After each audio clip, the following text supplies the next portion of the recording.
Assalamualaikum warahmatullahi wabarakatuh. Bismillahirrahmanirrahim. Alhamdulillahilladzi an'ama 'alaina bi ni'matil Islam wal iman. Asyhadu an la ilaha illallah wahdahu la syarika lah. Wa asyhadu anna Muhammadan abduhu wa rasuluh. Allahumma shalli wa sallim wa barik 'ala sayyidina Muhammad wa 'ala alihi wa sahbihi ajma'in.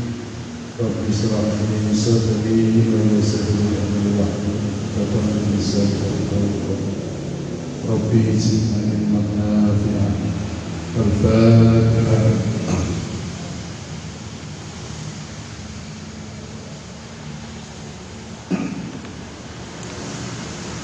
Alhamdulillahirabbil alamin. Para jamaah, alhamdulillah kami kita diwalakan sedaya kasih dengan kesehatan sehingga saged melanjutkan kegiatan rutin kula panjenengan sedaya membuka rahasia-rahasia ibadah yang sudah kita lakukan setiap hari. Apa makna dibalik ibadah-ibadah yang sudah kita lakukan semua. Mudah-mudahan dengan apa yang kita lakukan ini Allah memberikan pertolongan kepada kita semua sehingga kulalan saya sangat memahami ibadah-ibadah yang sudah kita lakukan setiap hari. Dengan demikian mudah-mudahan ibadah yang sampai kita lampaui sakit berdampak dalam kehidupan kita sehari-hari sehingga membawa kebaikan-kebaikan dalam kehidupan kita. Kalau ini ulama saya sampai membahas tentang makna rukuk. Rukuk dalam sholat yang sudah kita lakukan setiap hari itu bermakna ketundukan, patuh, pasrah, kehinaan dan kefakiran kita di hadapan Allah. Sehingga kalau kita memahami kondisi ini, maka sifat kesombongan tidak akan muncul di dalam diri kita. Karena Kanjeng Nabi sampun wanti-wanti dumateng kula lan panjenengan sedaya, sapa wae sing awake ana sifat sombong sithik ae, maka orang tersebut tidak akan bisa mendapatkan kenikmatan atau tidak bisa masuk surga. Itu arti yang pertama. Yang kedua, kalau ini makna rukuk itu arti menundukkan tubuh di dan kepala di hadapan Allah, mengandung arti penundukan hawa nafsu. Kita kalahkan hawa nafsu kita sendiri, kita kalahkan hasrat kita, sehingga dalam kehidupan ini jangan sampai kula panjenengan sedaya itu diatur oleh hawa nafsu. Karena hawa nafsu ini arahnya ngajak ke arah yang tidak baik, dan itu tidak akan ada batasnya. Begini urip enak, istri turut enak, kurang aneh, hawa nafsu seperti itu. Yang ketiga, rukuk itu berarti penyirnaan diri, menghilangkan aku, memfanakan diri di hadapan Allah yang Maha Agung. Ketiga arti rukuk kalau itu. Nah, Allah akan menjamin jika seorang hamba itu rukuk pada Allah, sebenarnya misalnya Allah akan menghiasinya dengan cahaya keindahannya. Kula panjenengan sedaya berkuatir, kula panjenengan sedaya sangat patuh, tunduk patuh, pasrah, merasa hina di hadapan Allah, maka hidup kita akan dihiasi oleh keindahan Allah. Peristiwa itu sudah pernah digambarkan Rasulullah dalam peristiwa Isra Mi'raj. Rasulullah saat ke Sidratul Muntaha itu bertemu Allah. Di situ dikatakan, aku memandang keagungan hingga aku kehilangan diriku dan aku pingsan. Kanjeng Nabi melihat keagungan Allah, maka Kanjeng Nabi itu kehilangan dirinya dan pingsan. Artinya bahwa di saat kita itu sudah patuh pasrah kepada Allah, maka kita itu kehilangan diri kita. Gak bisa terus ngaku, iki wekku, iki dunyaku, iki omahku. Di hadapan Allah kita tidak punya apa-apa. Di keterangan kemarin sudah disampaikan, sudah kita bahas. Kita ini tidak punya apa-apa, yang punya adalah Allah semata. Kita ini hanya dititipi. Nah, kalau Pulau Panjang Sedoyo sakit merasakan itu di setiap detik, di setiap hembusan nafas kita, maka kepasrahan kepada Allah itu akan mewujudkan perilaku-perilaku yang baik. Tidak akan mungkin muncul sifat-sifat yang sombong. Dan ungkapan Kanjeng Nabi, aku pingsan, berarti ketidaksadaran diri. Ini mengisyaratkan betapa beliau telah panak di hadapan Allah. Artinya dengan gerakan rukuk tersebut, Pulau Panjang Sedoyo harus menyadari bahwa kita patuh, kita sedang berhadapan dengan Allah, kita harus patuh kepada Allah, dan kita tidak ada apa-apa di hadapan Allah. Tidak ada, diri kita itu tidak ada. Yang ada hanya Allah semata. Ini harus kita rasakan. Jadi aja sampai tadi wong sing gede kemaku, merasa dirinya hebat, merasa dirinya punya segalanya, sehingga nempelin ngomong. Itu namanya kesombongan. Loh kene iku gak ono sing apik nek aku, gak bisa begitu. Loh kene iki gak ono sing pinter nek aku. Loh kene iki gak ono sing sugih nek aku, dan sebagainya. Itu adalah bentuk kesombongan. Apabila ada orang yang melakukan hal semacam itu, berarti orang tersebut sholatnya belum memahami, belum dipahami, atau bahasa saya sholatnya orang tersebut masih gagal. Kita lanjutkan.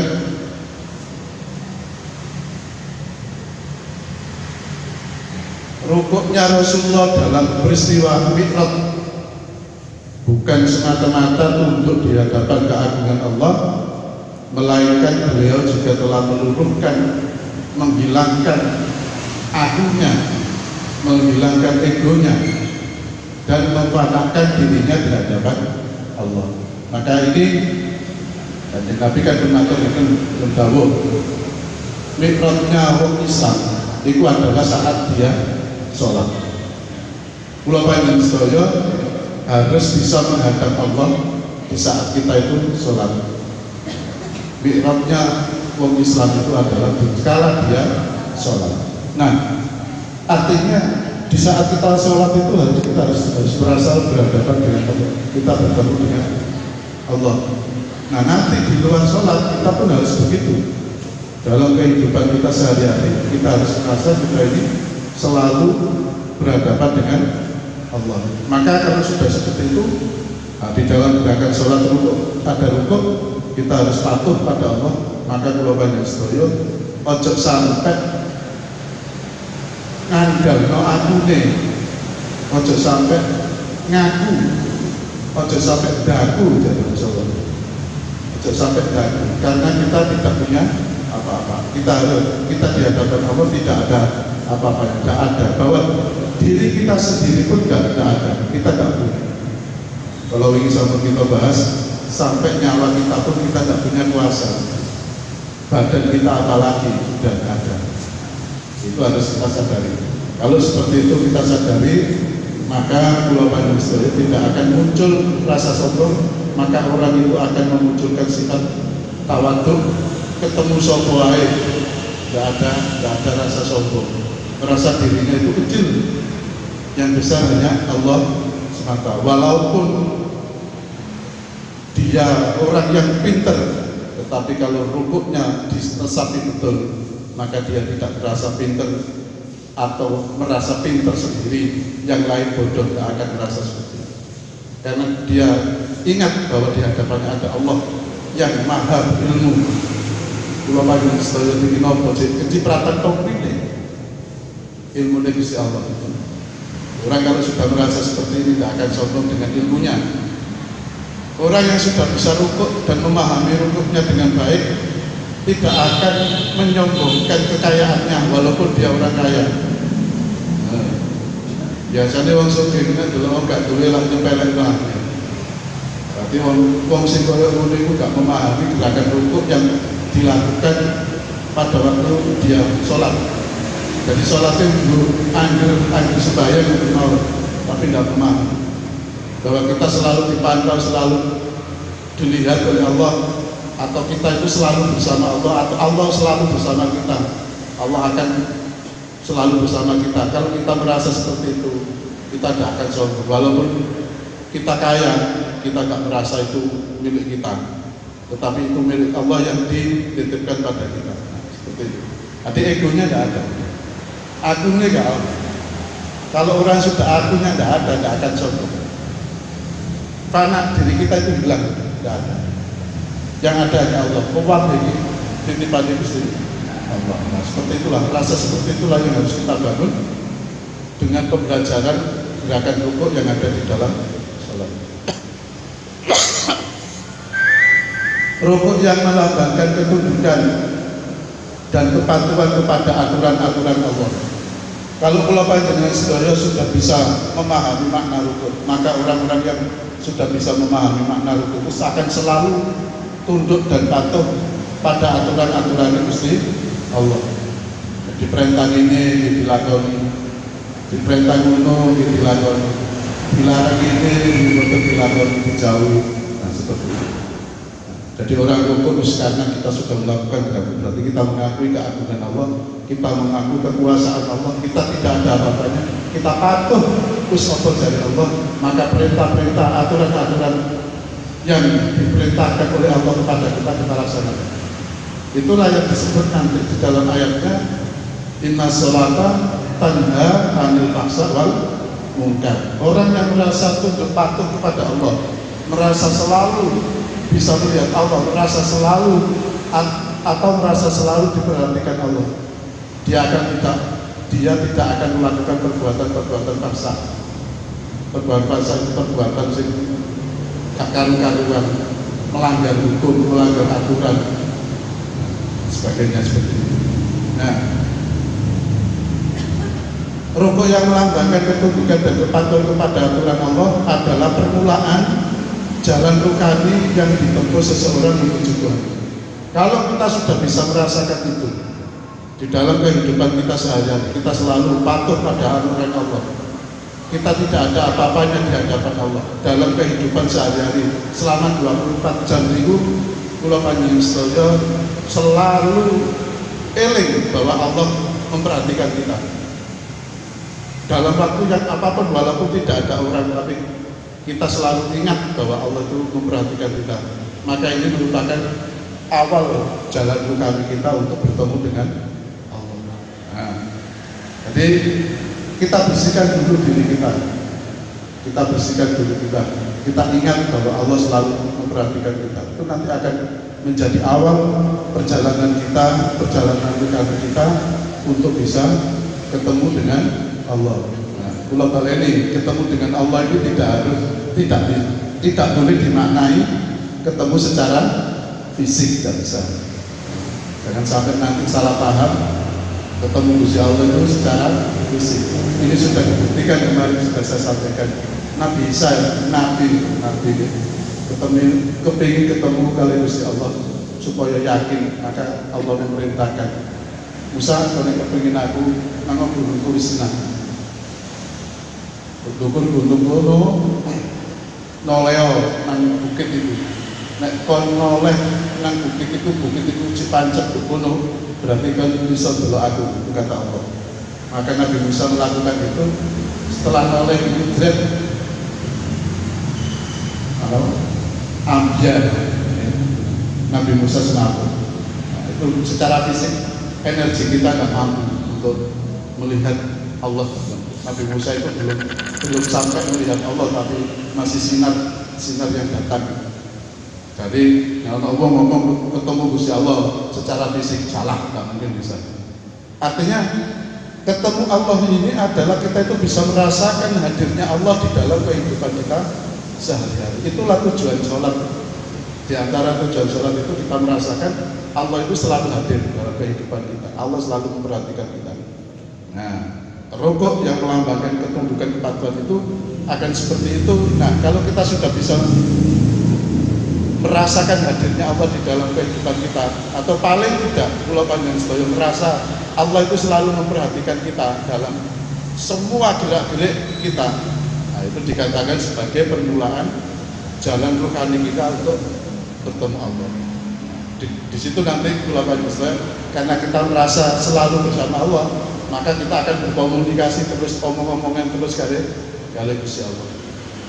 Jadi walaupun Allah tidak bisa kita lihat secara fisik, tetapi yakin, panjenengan harus yakin bahwa Allah itu selalu mendengarkan kata hati kita.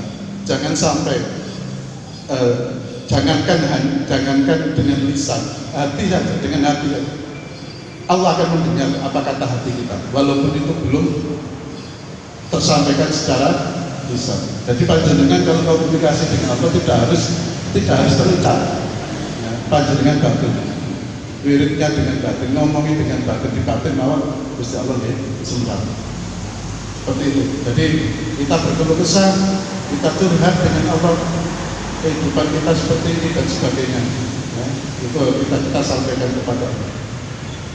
Ini diantara makna rukuk, melambangkan kepatuhan.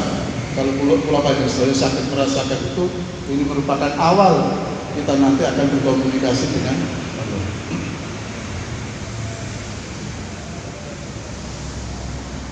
Skemanya seperti ini.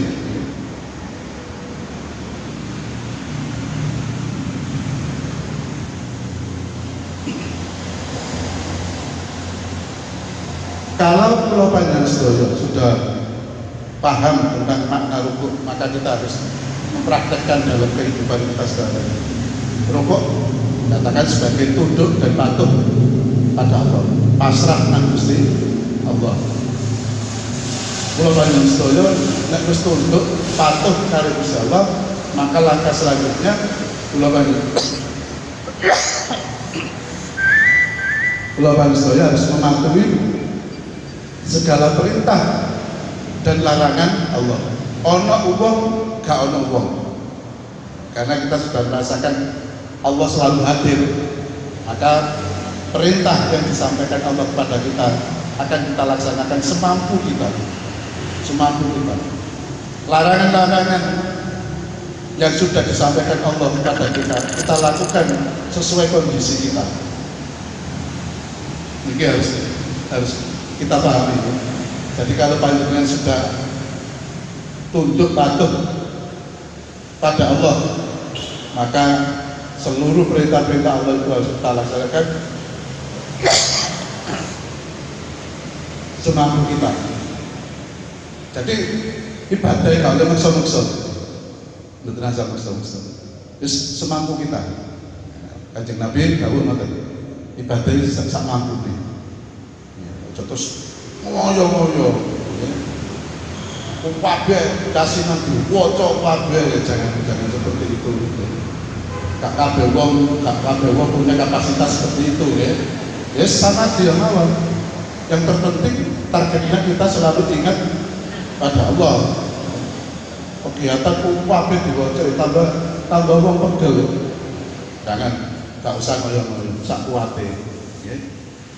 Sembahyang itu dilaksanakan sempurna bagi orang yang mampu. Nah, kalau gak mampu ngadeg ya longgo. Tapi aja terus ono dawuh ngene iki dimanfaatno. Kalau sembahyang longgo gak apa-apa.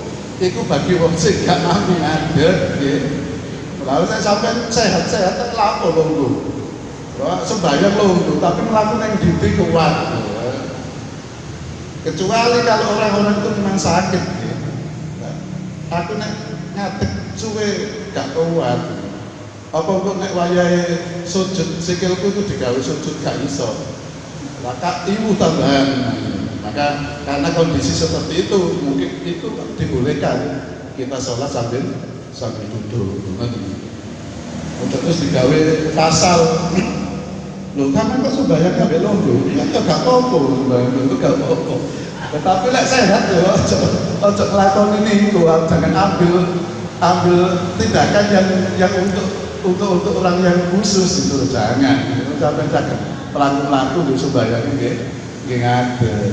Logo gak iso karena sakit misalnya. Engko nek digawe logo sirahe melu. Ya, sembayangnya sambil tidur kan sambil tidur. Itulah perintah Allah itu dilaksanakan semampu kita. Jadi nggak usah maksa-maksa seperti itu.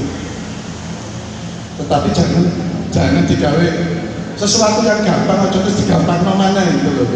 Ya wis sesuai kondisi kita itu. Kalau kita memang berdiri sholat dengan gerakan penuh normal seperti itu bisa, ya sudah dilakukan. Ojo terus golek dalil sing ngolehno niku. Akhirnya kan ibadah itu direkayasa. Poso itu oleh gak poso nek ngene kan ada syaratnya gitu. Oleh gak poso kalau bepergian sekitar 80 berapa kilometer ya. Tetapi misalnya panjenengan bepergian kok jarak 100 meter kok kuat poso nggih poso mawon. Ojo terus gawe pasal, kok ngaturan itu lho, nek luwih teko 80 nemu pinten itu. Oleh gak poso. Padahal sampeyan kuat ya poso. Padahal sampeyan kerjane nek jero ruangan AC lah ya gak kroso sih. Ya, tapi gawe pasal oleh. Nggak bisa seperti itu. Zakat di ngoten direkayasa. Sing pernah saya sampaikan. Aku ki wong gak mampu. Zakat nang bojoku zakat nang anake. Muter ae akhire wong sak omahe sini mau iku ditokno zakat nang panitia kok sak zakat to. Ada orang seperti ini. Lagi aku ki termasuk wong gak mampu aku zakat. Ya, tak kena bojoku wong gak mampu. Lah bojone dikekno anake. Jangan seperti itu lah. Wis gak mampu ya gak usah ngetokno zakat, nek gak mampu ya dikei zakat. Jangan terus direkayasa. Ada orang semacam itu akhirnya muter aja zakat sak omah iku metu wong limo metu zakat nek sitok. Oke, jadi kita mematuhi kalau kita sudah tunduk patuh pada Allah, tidak usah ragu. Yang sering saya sampaikan, Gusti Allah itu jamin kehidupan kita, jamin kebutuhan kita itu sudah dijamin oleh Gusti Allah. Maka di kitab Hikam itu dikatakan, ojo mikir sing wis diatur Gusti Allah, nggak usah dipikir. Mikirnya sing sekiranya gak pasti, nggak usah pasti dia dijatah kalau Gusti Allah nggak usah mikir. Dalam kitab Hikam ada satu. Rezeki ini kan cukup pasti. Jadi gak mungkin beresek nang wong liya itu gak mungkin. Kita harus yakin itu. Tapi wajibnya awak dhewe nyambut gawe. Ojo terus gawe dalil. Lha nek wis rezeki ku lak kok dhewe ya. Jangan seperti itu. Kabeh ku ana sunatullah ada hukumnya, hukum alamnya ada. Kita lakukan nyambut gawe oleh rezekine ya apa ya wis jatahe kita kok. Seperti itu. Kita patuhi segala perintah Allah, kita jauhi larangan. Kita harus yakin kalau sudah mengatakan tunduk patuh di dalam sholat kita sudah dilatih rukuk. Artinya pula panjenengan sedaya sudah tunduk patuh pada Allah. Perintah Gusti Allah dilakukan semampunya, larangannya dijauhi semampunya. Nah, kalau tindakan-tindakan semacam itu kita lakukan secara terus-menerus, secara istiqomah. Harus istiqomah, ojo terus saiki nglakoni penting ya. Saiki nang masjid oleh posoan sembahyang. Meneh mari posoan gak sembahyang, itu jenenge gak istiqomah. Nek wis sembahyang nang masjid terus sembahyang, kecuali nek loro, ngoten nggih. Engko mut-mutan, mut nang masjid budal, gak mut gak budal. Itu jenenge gak istiqomah. Makanya istiqomah itu lebih baik dari 1000 karomah. Makanya ngelakon istiqomah nggih abot. Makanya kita melakukan sesuatu ya kita pikir dulu, aku iso istiqomah apa enggak? Lho nek ditimbang-timbang yo gak apa-apa timbangane gak tahu nglakoni. Tapi kalau dilihat dari hikmahnya ya harus istiqomah, ya apa caranya istiqomah. Semua aturan yang diperintahkan pada kita lakukan, semua larangan yang disampaikan pada kita jauhi. Itu kita lakukan terus menerus, istiqomah, terus menerus kita lakukan. Nah, maka kalau sudah seperti itu nanti kita mampu menahan ego kita dan nafsu kita. Kula panjenengan sedaya sudah merasa bahwa selalu diperhatikan Allah, bahwa Allah selalu ada bersama kita. Ini pemahaman semacam ini kita pertahankan terus. Makanya kadang-kadang tiang itu diparingi wiritan. Kali guru mursyidnya kan diparingi wiritan. Iki wajon ping sakmene, iki wajon ping sakmene itu. Dalam rangka supaya kita selalu ingat kepada Allah. Nek gak ngono kadang-kadang memang lali. Diwirid terus kan, akhirnya terus diwirid kan dipaksa kan itu. Kalau di torikoh itu kan dipaksa. Dibayat dhisik. Wah nek wis ngene tak bayat kudu dilakoni. Nek gak dilakoni dosa. Itu dalam rangka memang kula panjenengan sedaya dibiasakan untuk ingat kepada Allah. Enggak itu terbiasa, sudah membudaya. Itu terus eling. Jadi apa yang sudah kita pahami semacam tadi dari rukuk itu harus kita lakukan terus-menerus istiqomah. Sehingga kita akhirnya mampu menahan ego kita. Keakuannya, tidak muncul keakuan. Kita harus ingat, kita harus selalu ingat bahwa apa yang ada pada diri kita ini bukan milik kita. Maka jangan ngaku-ngaku itu wetmu. Tetapi Allah memberikan kesempatan. Atau nono, seneng nonang sembarang, tapi eling, suatu saat kamu akan meninggalkan sing kon senengi. Seneng nonang sembarang, tapi eling sing kon senengi itu mesti kau tinggal. Suatu saat akan kamu tinggalkan. Ya nek pas ditinggali awak dhewe wis misale seneng harta, enggak. Harta benda iki wis iso takono sekian itu. Ya, tapi nek wong kadung sampeyan nang ngene iku wae penting metu. Penting metu gak mau kehilangan harta. Di saat kita tinggalkan, kita belum dapat kemanfaatan dari harta benda yang kita cintai tadi. Ya, ini yang masalah. Ngelompok no oleh akeh pati. Enak sih ditinggali kan begitu. Memang di dalam Al-Quran kan sudah disebutkan ya wailul likulli mazatul maza Allah bijama amala wa abada yasabu anamala al-adat. Mereka mengira mengumpulkan harta dihitung-hitung tambah dikira awake gak mati, dikira awake gak mati, dikira harta itu terus suatu saat gak dijaluk kalau Gusti Allah dijaluk. Sampai guru mati kadang-kadang harus dijaluk karo Gusti Allah, dicolong malih. Omahe kobong. Tuh. Nggih, awake lara, ketombo akhire. Ngomong berdoa itu awak bengi, duit kelompok awake lara. Lara digawe berobat. Kayak pepuk ae gak wis iki. Tetapi kerugian kita semakin tua duit gak awal. Ya. Perintah Gusti Allah dikon sedekah, ya wis duit sedekah. Yo gak kabeh sedekah kan. Ya sesuai dengan aturannya. Kalau sudah seperti itu kita tunduk patuh dengan Allah, perintah dilakoni, larangan dijauhi. Kita lakukan itu secara istiqomah terus-menerus sampai putus. Nah, maka kita akan mampu menahan ego kita. Kita harus ingat jangan sampai mengaku iki wekku. Dan nafsu, keinginan. Kalau orang sudah ingat pada Allah, nafsunya akan tertekan. Tidak bisa terus nuruti nafsu terus.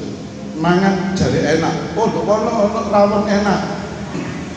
Parani. Guys, bisa. Oh iya enak. Meni parani maneh. Terus sesuai ya napa? Bosan. Enak itu nanti. Termasuk sakit pun, sakit itu aslinya pikiran kita saja yang merasakan sakit. Kalau kita rasakan dengan senang, akhirnya ya senang. Nafsu itu terus ngajak nonton ini. Terus keturutan golek sing enak mana, keturutan golek sing enak mana, keturut terus gak entek-entek. Ini akhirnya entek wis mati kan. Kalau kita nuruti nafsu kita, wong nafsu itu ngejak seneng ae. Ngejak seneng ae. Padahal awak iki wis tuwek. Awak wis tuwek, cek ngejak seneng-seneng kok arek enom. Nafsu itu begitu. Oh, kono enak, ono enak, ayo mangan-mangan rono. Awak tuwek wis gak wayahe. Cek nafsu wae nafsu. Wis wayahe gak nyambut gawe, cek kepengin nyambut gawe. Awake wis gak kuat. Wis ada ukurannya. Kalau kula panjenengan sedaya tahapan-tahapan itu kita lalui, maka kita mampu menahan ego kita. Orang jadi enteng, ego kita ini kita nggak ngoyong-ngoyong, orang nggak ngoyong, dan kita bisa menahan nafsu. Nah, sehingga kalau sudah seperti ini kita mampu menahan ego kita dan mampu menahan nafsu kita. Nafsu itu bukan usah dipateni, nafsu itu memang kita butuh, ya. Tapi dikendalikan, ditekan. Ojo sampai nafsu ini menguasai kita, tetapi nafsu harus kita kuasai, kita tekan. Kalau sudah seperti itu, maka ruh kita, ruh suci kita itu akan terbebas dari belenggu yang mengikat. Kita itu punya ruh yang suci, yang ruh suci itu mengajak kita untuk berbakti kepada Allah. Karena dulu ruh ini juga sudah ditanya oleh Allah. Alastu birabbikum. Roh, apakah awakmu nyakseni aku iki pangeranmu? Balas Sayyidina nggih. Sudah seperti itu. Tetapi karena tertutup oleh nafsu dan ego, lali tugas manusia ini patuh nang Gusti Allah, patuh nang aturan Gusti Allah. Karena kita punya ego, punya nafsu ini akhirnya ketutup. Kalau kemarin saya gambarkan ruh suci yang ada di dalam kita itu seperti lentera, kalau di Quran kan digambarkan gitu. Seperti lentera yang ditutup oleh kaca, gitu. Kaca ini jiwa kita. Kalau jiwa kita ini tertutup oleh noda, maka sinar dari lentera ini tidak bisa keluar. Jadi apa itu? Potensi untuk baik itu tidak bisa muncul menjadi perilaku karena ketutup nafsu. Contoh, sakjane menungso niki seneng wae seneng. Karena kita juga punya sifat Rahman Rahim itu juga punya. Ya. Tetapi karena kita ketutup medit, ketutup iki wae ego. Arep ngekeki lha apa sih kene nyambut gawe soro-soro dikekno. Oh, ngoten. Oh, cek enak nih, kok kan nerimo ae. Kene sing golek lah. Ini sudah lupa, ego ini mengajak seperti itu, nafsu mengajak seperti itu. Terus gak usah dikeki, tak golek dhewe. Nah, seperti itu akhirnya. Sehingga sinar yang ada dari ruh kita, ruh suci kita ini tidak bisa memancar keluar, mempengaruhi perilaku kita, tidak bisa karena tertutup oleh nafsu tadi. Nah, bahasanya tertutup, terhijab itu tertutup oleh dosa-dosa yang kita lakukan, oleh nafsu-nafsu yang kita punya tadi. Akhirnya perbuatan kita tidak baik. Kita itu ya punya sifat seperti itu punya, tetapi kan ini wow, tertutup itu akhirnya tidak muncul kasih sayang ibunya. Tapi kalau sudah seperti itu tertutup oleh egonya, oleh nafsunya, sing ngelokno aku kon, ya, titenono ngono. Lah iki nafsu. Padahal kita di dalam diri kita itu jadi punya kasih sayang. Di saat orang yang kita musuhi tadi misalnya itu celaka sakjane secara nurani. Nah, ini nurani ini. Secara nurani ya sakno asline. Tetapi ketutup nafsu bencine mangko. Ya itu akhirnya muncul kalimat atau perilaku kapok mengapa. Songo lah, akhirnya karena ketutup nafsu dewa, ini kalau mikir biasa kalau aku saiki ciloko, yo mangkane cangkem lo macam-macam ngomong kan. Nah, kayak itu ketutup nafsu.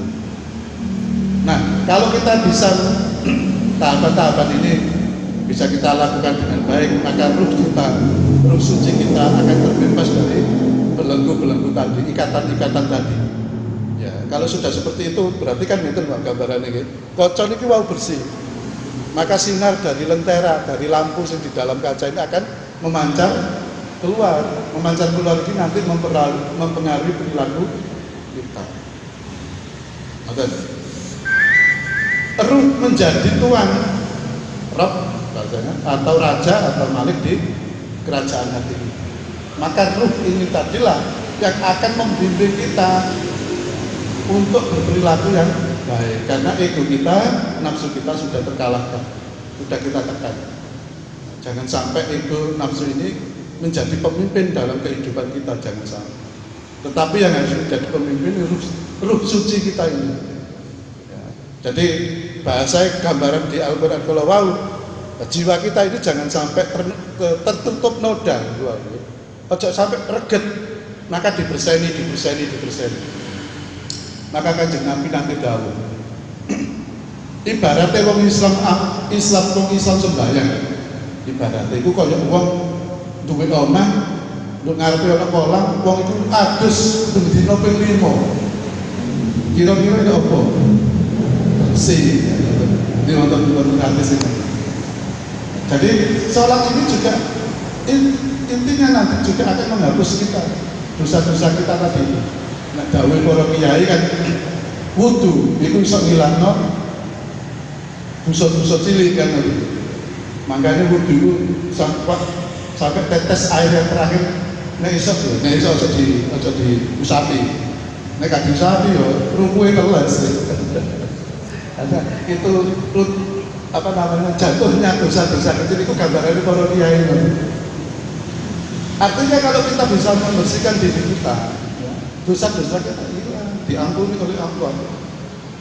Sholat kita wis benar, maka kita tidak akan melakukan perbuatan-perbuatan yang tidak baik, maka tidak akan melakukan dosa. Poso Rejab dino hari pertama ganjaran nopo sampai poso Rejab pimituling keruah ini ganjaran itu motivasi. Jadi puasa itu kan menahan diri, intinya menahan diri. Ojo sampai awak iki nglakoni perbuatan-perbuatan yang tidak baik. Itu poso. Wong barang halal ini poso gak oleh dipangan. Apa maneh gak halal. Itu adalah latihan kita menahan diri puasa. Puasa Rejab itu legur. Maka Rejab ini menjadi suatu hal yang istimewa. Sampai Kanjeng Nabi donga, Allahumma barik lana fi Rajab wa Sa'bana wa balighna Ramadan. Berikan keberkahan ya Allah di bulan Rajab ini. Ada apa di bulan Rajab sampai Kanjeng Nabi berdoa seperti itu? Jadi kita memang di bulan Rajab ini kita bersihkan diri kita. Di bulan Sa'bannya, istilahnya para ulama ini, Rejab ini bulan menanam, Sa'ban itu bulan menyirami, merawat, Ramadan bulan panen. Nek Ramadan panen sukses, Syawal kita Idul Fitri, kembali suci, bisa kembali kepada Allah yang suci. Jadi tahapannya ini sudah dimulai di bulan Rajab ini. Jadi makanya panjenengan puasa Rejab iki maknanya apa ya, itu harus kita pahami. Nah, di bulan Rejab ini juga ada peristiwa Isra Mi'raj wau yang hasilnya adalah diantaranya Kanjeng Nabi tansah perintah sholat 5 waktu. Yang sholat 5 waktu itu adalah tujuannya agar kita ingat kepada Allah, sehingga kalau kita ingat kepada Allah, ulama yang sedaya tidak akan melakukan perbuatan yang tidak baik dan perbuatan yang melanggar hukum. Nah, perbuatan sholat ini, dampak sholat ini kita praktekkan di dalam kehidupan kita. Kita selalu ingat kepada Allah, maka dalam kehidupan ulama yang sedaya tidak mungkin melakukan perbuatan yang tidak baik dan melakukan perbuatan yang melanggar hukum. Ini bulan Rajab. Nah, di bulan Sa'ban kondisi sing kaya ngono, kesadaran ingat pada Allah dan kesadaran kita melakukan hal yang baik dan tidak melakukan hal yang tidak baik itu kita sirami terus, kita pupuk supaya kita biasakan supaya hidup kita menjadi terbiasa untuk melakukan hal yang baik dan menjauhi perbuatan yang tidak baik. Nah, kalau sudah bisa seperti itu nanti di bulan Ramadan pahala kita dilipat gandakan oleh Allah. Nah, sehingga di akhir bulan Ramadan nanti kita mendapatkan apa yang disebut dengan Lailatul Qadar. Jadi yo poso tok gak ngerti yo gak apa-apa nek mboten apa-apa. Tapi yo sampe poso sebes. Sejarah ini kiai dene nek cepet poso niku dino. Kalau bisa jangan berhenti di situ. Nah, kita carilah maknanya kenapa di bulan Rajab ini kita disyariatkan untuk berpuasa. Itu kita cari.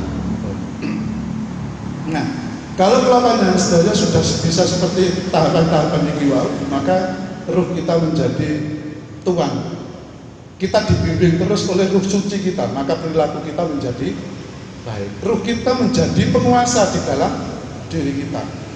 Nah, kalau orang itu sudah dibimbing, nah, Rob ini kan pembimbing artinya. Rob tarbiyah itu dari kata Rob ini, pembimbing kita. Ya, kalau kita sudah dibimbing oleh ruh suci kita ini, kalau kita sudah dikuasai oleh ruh suci kita, tidak dikuasai oleh ego dan nafsunya, maka perbuatan-perbuatan kita akan menjadi baik. Setiap perbuatan kita akan menjadi baik. Setiap perbuatan kita akan memberi manfaat kepada makhluk-makhluk yang lain. Nah, kalau sudah seperti itu, itulah yang disebut ruh kita sudah mikrot, bertemu dengan Allah, menuju hakikat rububiyah. Nanti panjenengan sudah orang-orang yang sudah seperti ini, orang-orang yang ruhnya sudah mikrot kepada Allah, la khaufun alaihim walahum yahzanun. Tidak ada khawatir, tidak ada takut, hidupnya santai, hidupnya bahagia. Wong sing koyo ngene klaus sudah masuk surga, hatinya sudah tenang, hatinya sudah damai, hatinya sudah mutmainah. Maka itu yang dipanggil Allah nanti, ya ayatul nafsun mutmainah irji'i moro nang aku. Oh, dipanggil moro nang aku wis. Yo wis yo enak apa ya. Kula panjenengan sedaya dipanggil moro nang aku. Allah yang memanggil. Allah itu adalah yang punya segalanya. Loh, kalau kita dipanggil, jangan dipanggil misalnya Pak Jokowi ngono ya nopo. Ya sawan yang dipanggil presiden ya sawan. Padahal ya presiden menungso. Tapi kalau kita dipanggil Allah ya ayat dan nafsu mutmainah irji'i ila rabbiki itu morona. Dengan itu masuklah ke dalam golongan orang-orang yang sudah cari itu. Masuklah di dalam surga itu. Nah, ini orang-orang seperti ini sudah masuk surga. Lah surga itu bisa dirasakan saat kita di dunia, hidupnya bahagia, hidupnya tidak ada beban, tidak ada khawatir. Niki kalau kita panjenengan sedaya bisa melaksanakan makna rukuk yang sudah kita lakukan di dalam sholat ini. Nah, cita-cita kita kan seperti itu. Cita-cita kita itu bisa nanti kembali kepada Allah lagi dengan baik. Inna lillahi wa inna ilaihi raji'un. Kita ini dari Allah, bersih, suci. Maka nanti kalau kita kembali kepada Allah, itu kudu suci, kudu bersih. Ini gak bersih, ya gak bisa. Kalau dalam konsep agama Buddha, agama Hindu, orang yang hidupnya tidak bersih, tidak kebanyakan dosa, maka tidak bisa masuk nirwana. Tidak bisa mampu surga, itu tidak bisa menemukan kebahagiaan, maka dia akan dihidupkan kembali ke dunia dalam bentuk yang lain. Itu konsepnya agama Buddha. Ini kita tahapan kalau kita sudah memahami makna rukuk kita. Bagiannya nanti apa yang disampaikan oleh Kanjeng Nabi bahwa mi'rajnya orang Islam itu adalah sholat itu. Di dalam sholat itu nanti kita bisa bertemu Allah, berkomunikasi. Kalau sudah itu ini latihannya di dalam prakteknya kita selalu ingat bahwa Allah selalu bersama kita. bahwa Allah selalu melindungi kita, bahwa Allah itu selalu mendidik kita, bahwa Allah itu selalu menjaga kita, bahwa Allah itu selalu mengarahkan kehidupan kita. Kita sadar itu. Kalau kita sadar seperti itu, ya, maka kita tidak mungkin akan melakukan dosa. Mengapa orang itu melakukan perbuatan yang tidak baik? Karena merasa tidak ada Allah, karena merasa tidak diperhatikan Allah. Kalau diperhatikan Allah, mesti gak wani lah. Nah, ini. Nah, kalau Kanjeng Nabi dalam Isra Mi'raj ketemu Allah, maka kita umatnya bisa berkomunikasi dengan Allah di saat kita sholat.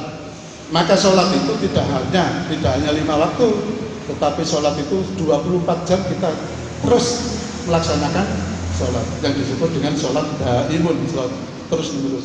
Nah, sholatnya apa? Terus Allahu Akbar, enggak begitu. Sholat daim itu artinya sing sembahyang, artinya sing selalu ingat kepada Allah, terus eling nang Gusti Allah, terus bahwa kita itu merasakan Allah itu selalu hadir. Bahkan panjenengan tidur pun Allah selalu hadir di situ menjaga panjenengan. Tidak pernah Allah itu meninggalkan kita, tidak pernah. Tetapi kita yang sering meninggalkan Allah, kita yang sering melupakan Allah. Akeh gak eling, kadang sembahyangnya gak eling Gusti Allah. Apa maneh nek coba disembahyang. Wis kadung nyambut ke wae lali Gusti Allah. Nah, makanya di ayat pertama surat Al-Fatihah dikatakan setiap kita melakukan perbuatan yang baik misalnya harus didahului dengan Bismillahirrahmanirrahim, supaya kita selalu ingat bahwa di dalam pekerjaan kita juga bersama Allah, di situ Allah selalu bersama kita. Betul ya?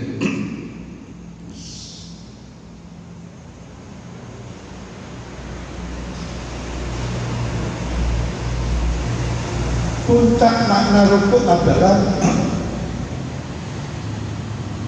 ketika ketundukan kita telah sampai pada titik terendah sehingga kita kehilangan diri kita sekaligus mengantarkan kita di hadapan Allah. Puncak rukuk itu kalau kita sudah merasa tunduk kepada Allah subhanahu, pasrah kepada Allah. Utut iki wis gak bisa pikir wis. Pasrah nang Gusti Allah, yakin nang Gusti Allah.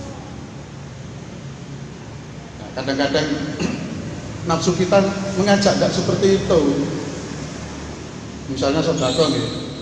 Allah bilang, sedekah situ tak balekno 10. Ini kan gawe Gusti Allah nih. Nah, kadang-kadang nafsu itu mengajak enggak. Kon sedekah ya duitmu kalau ini nafsu, sing ngomong ngoten nafsu.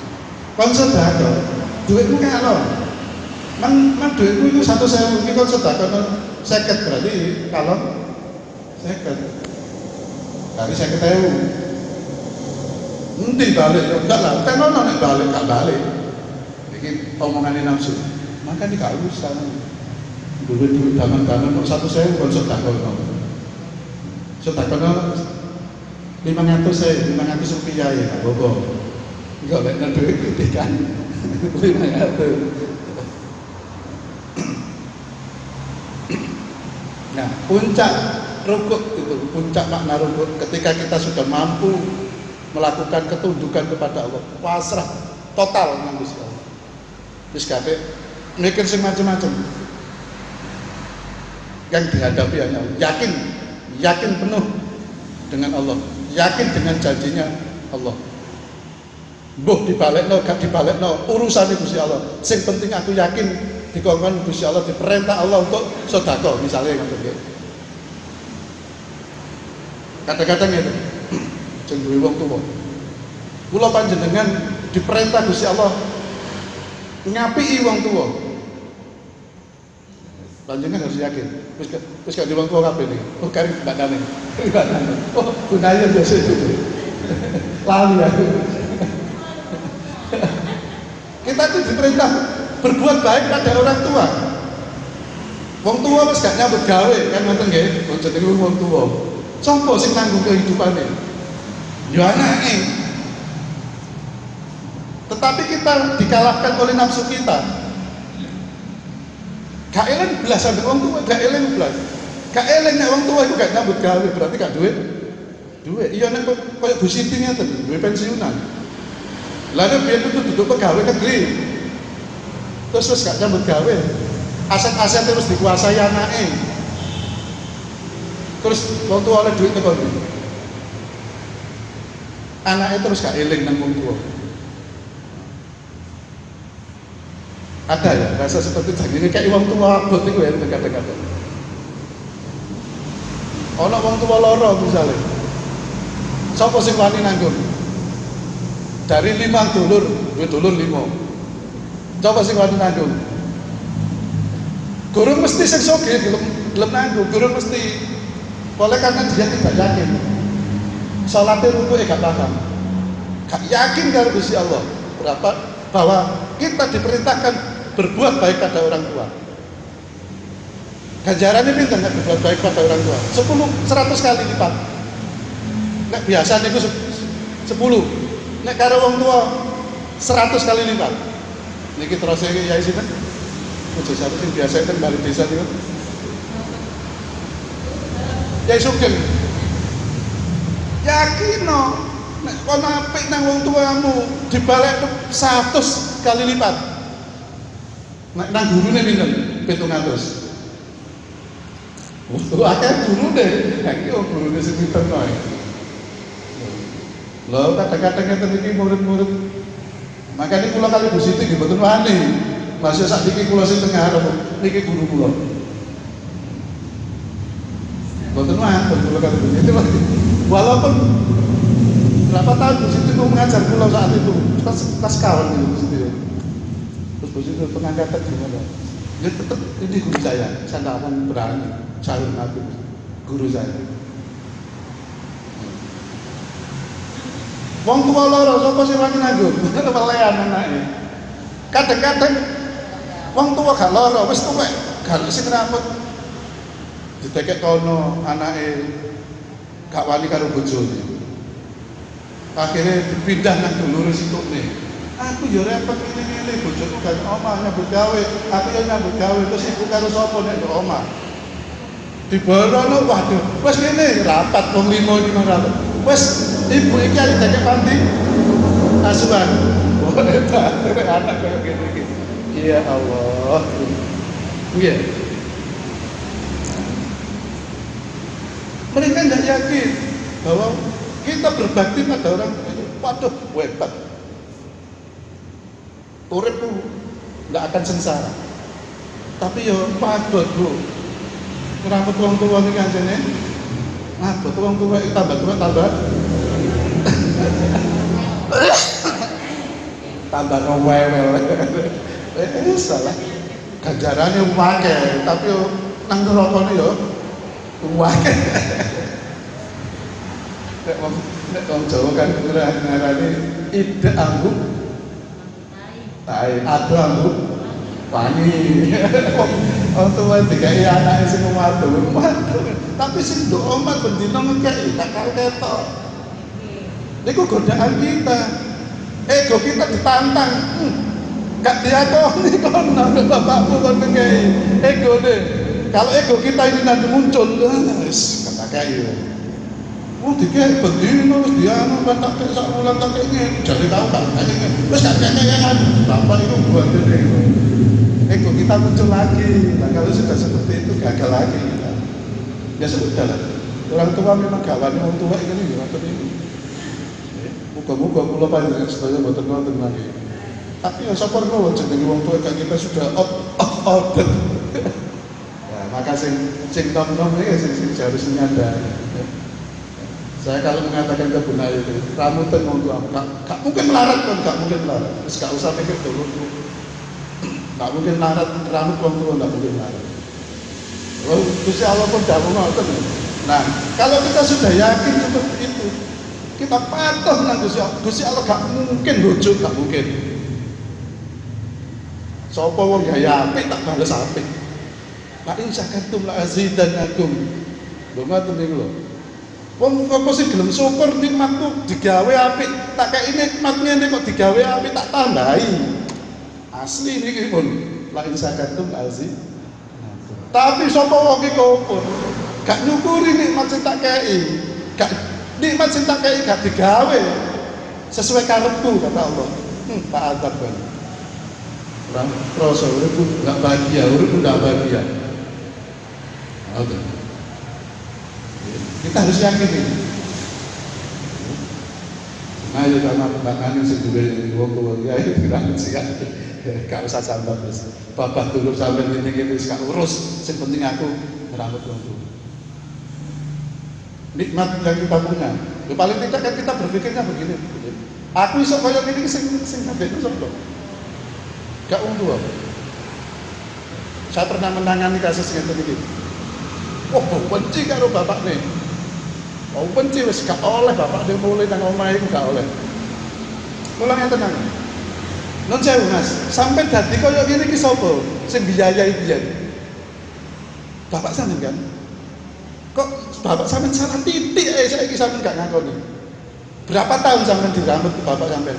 Sampai dadi koyo ngene sugene sampean. Meneng ngoten kula ngomong nggih Pak, nggih Pak.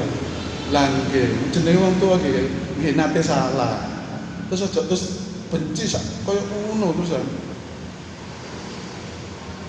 Akhirnya ya alhamdulillah suwe-suwe saged nrimo bapaknya asal mriku.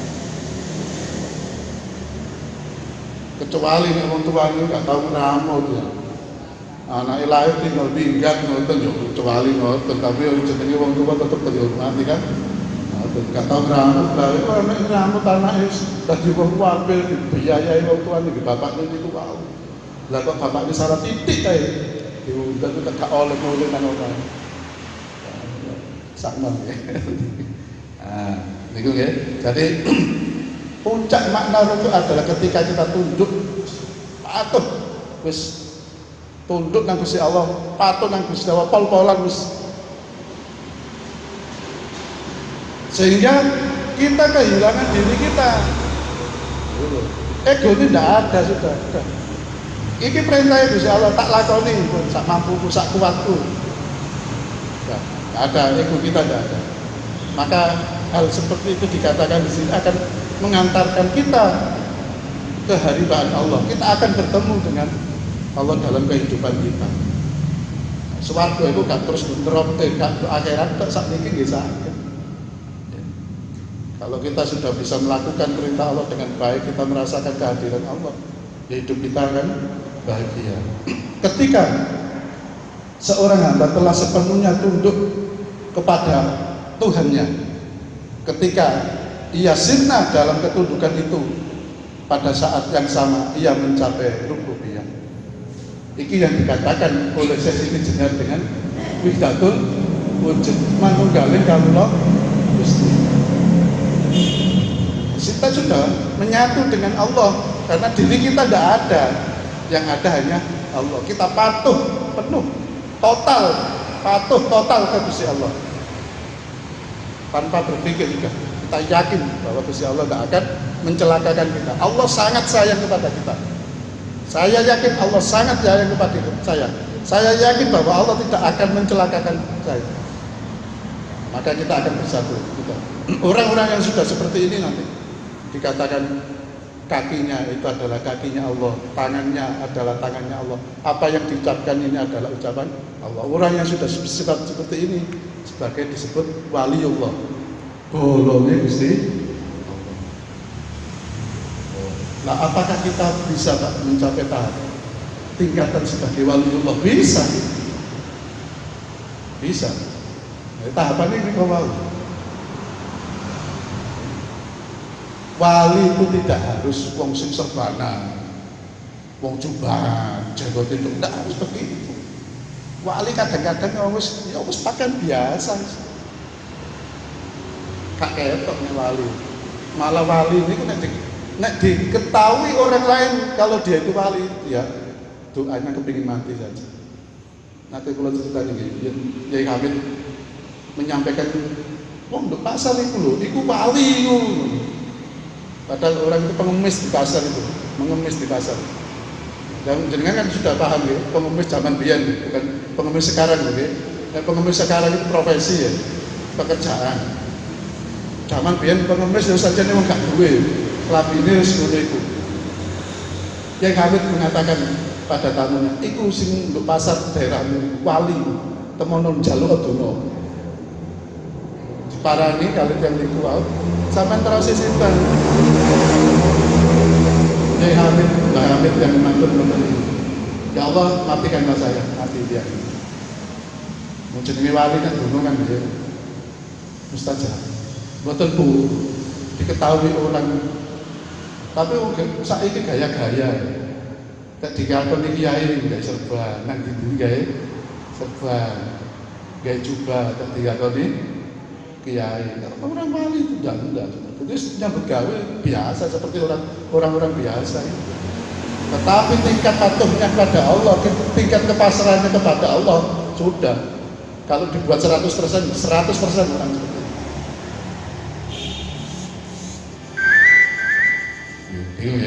Ini makna rukun.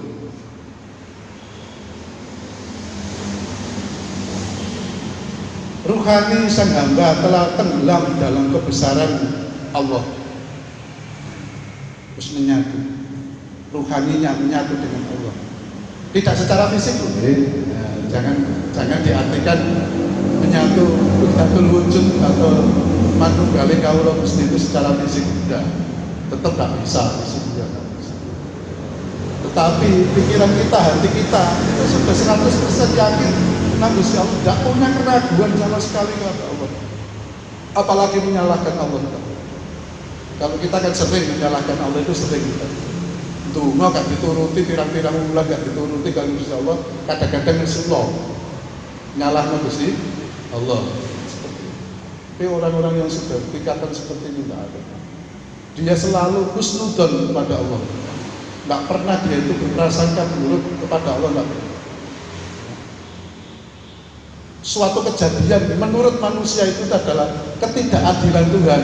Misalnya orang-orang yang sudah tahap rukaninya ini tenggelam dalam keagungan Allah, tetap disyukuri bahwa itu Allah sayang menangani.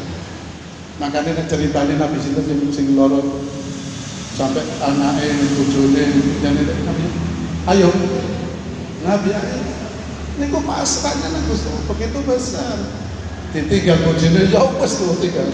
Oh ini penyakit kayak ini Gusti Allah itu kayak aku nikmat. Anaknya sudah menjauh dan sampai Nabi Ayub itu tinggal sendirian, hartanya segitu banyaknya habis, tapi dia tetap bersyukur kepada Allah. Kula panjenengan saged nglakoni ini. Kayak lara untu tukang obat digawa nang Bu sinten iki. Gak waras. Apa yang terjadi alhamdulillah ngoten. Dioper lara untu iki wis dicontekno gak waras ae. Lara apa iki ngoten. Betul. Karena itu rukaninya, karena orang yang sudah memahami makna rukaninya sudah tenggelam di dalam Allah. Karena itu tasbih rukuk, bacaan di rukuk itu kita diajarkan dilatih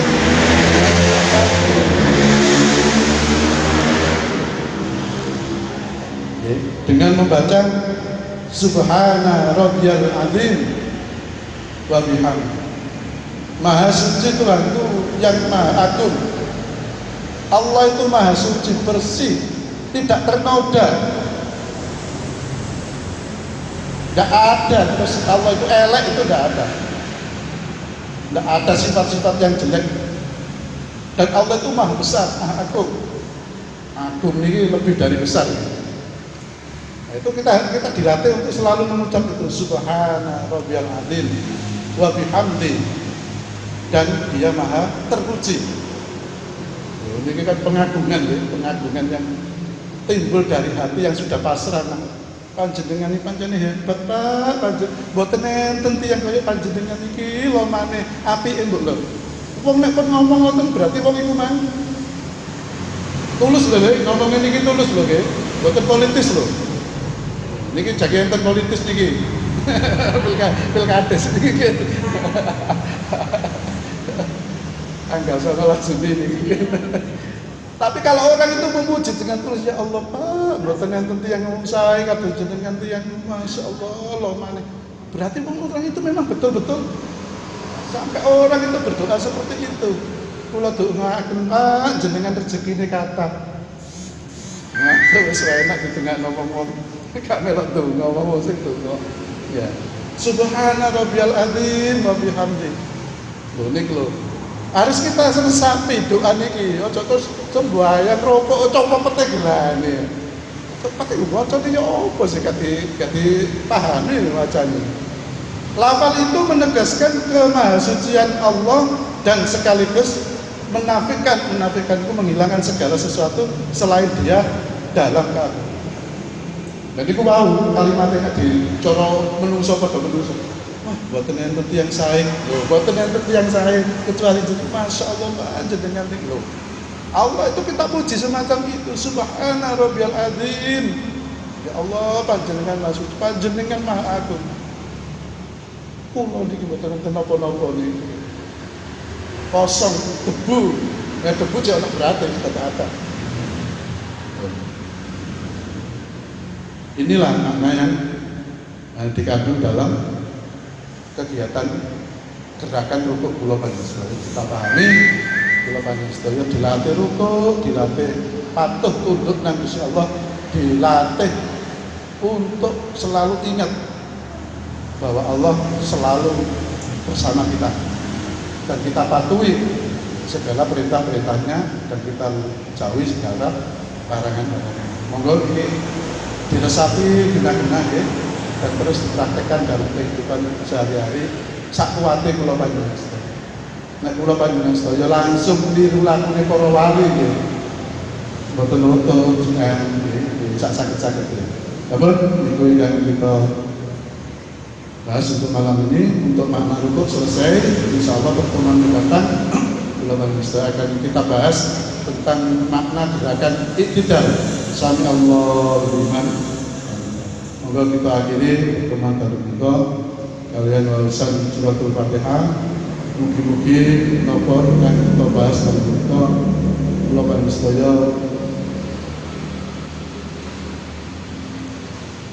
diberikan kekuatan dari Allah, diberikan hidayah sehingga Tuhan Yesus paham sampai melampai dalam kehidupan kita sehari-hari.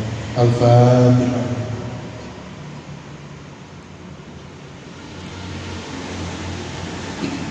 Alhamdulillahirabbil alamin. Kata Assalamualaikum warahmatullahi wabarakatuh.